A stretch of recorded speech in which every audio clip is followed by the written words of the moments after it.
Our gospel today is all about the nature of a self-giving sacrifice. Jesus clarifies to Andrew and Philip that he absolutely has to undergo nothing less than this: a self-giving sacrifice.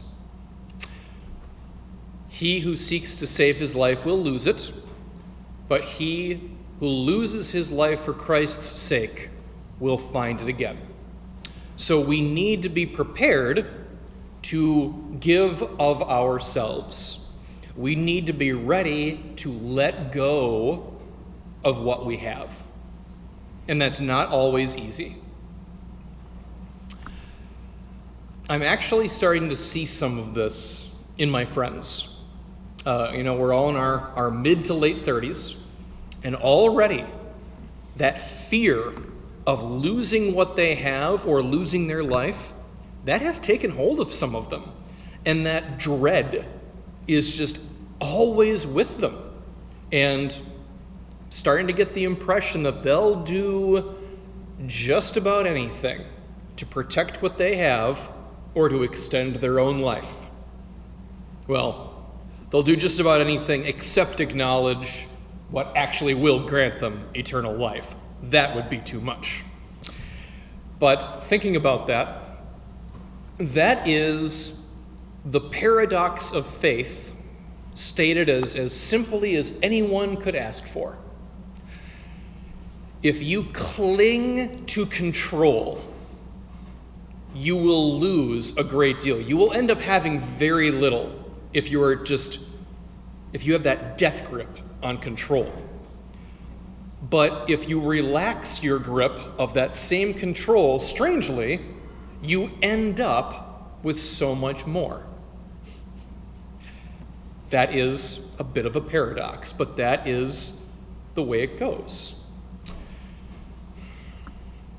Mind you, this message of a self-giving sacrifice has much more relevance than just our final moments. I mean, this should be something we practice in our daily lives. When we freely give, when we let go, we get so much more back as a result. And the world really does work that way.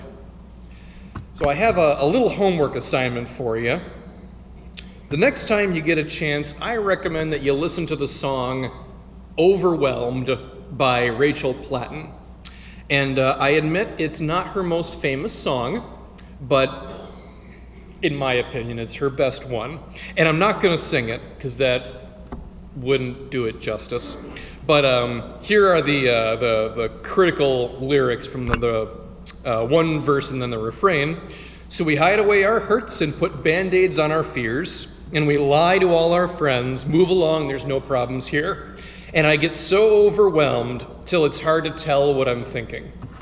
We get down, down, down, we feel sorry for ourselves. We get down, down, down, we all need someone's help. Let's get loud, loud, loud till there's love and nothing else, because the more that you give, the more that comes back around. I could listen to that every day. It's a classic pick-me-up kind of song, and I've always been gravitated toward that. The solution to so many problems in life are to freely give what we have, even if what we have to give is very simply our time. So with all of that said in general, today needs to have a little bit more of a specific focus, because Friday was St. Joseph's feast day.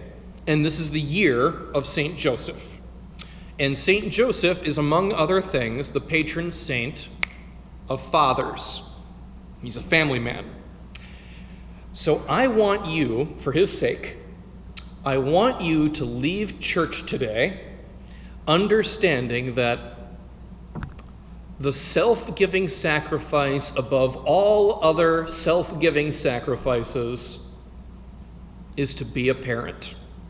That is a self-giving sacrifice in the very best way. Now, I've most directly seen that in my brother and my sister, both of whom have children now.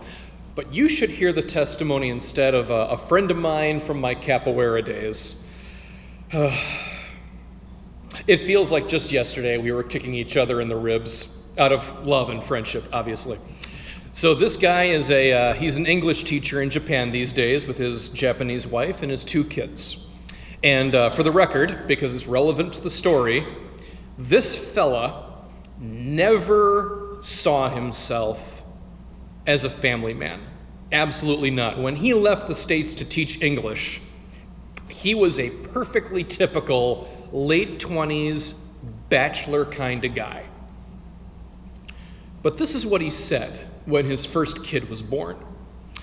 He said, "I'm not sure if this is true for women, but at least for men, when you have your first child, your brain changes.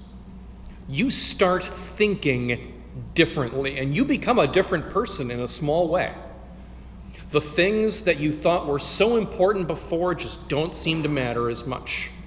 And the things that you kind of thought of as old-fashioned or pointless, you start to see them in a different light."